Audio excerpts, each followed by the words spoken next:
وإذ قلتم يا موسى لن نصبر على طعام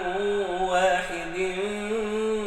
فادع لنا ربك يخرج لنا مما تنبت الأرض من بقلها وقثائها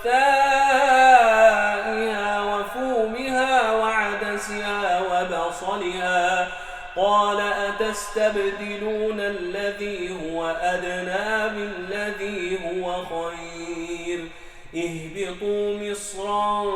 فإن لكم ما سألتم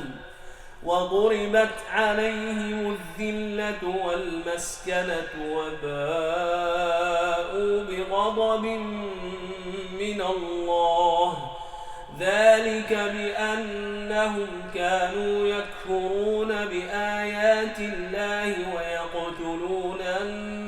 النبيين بغير الحق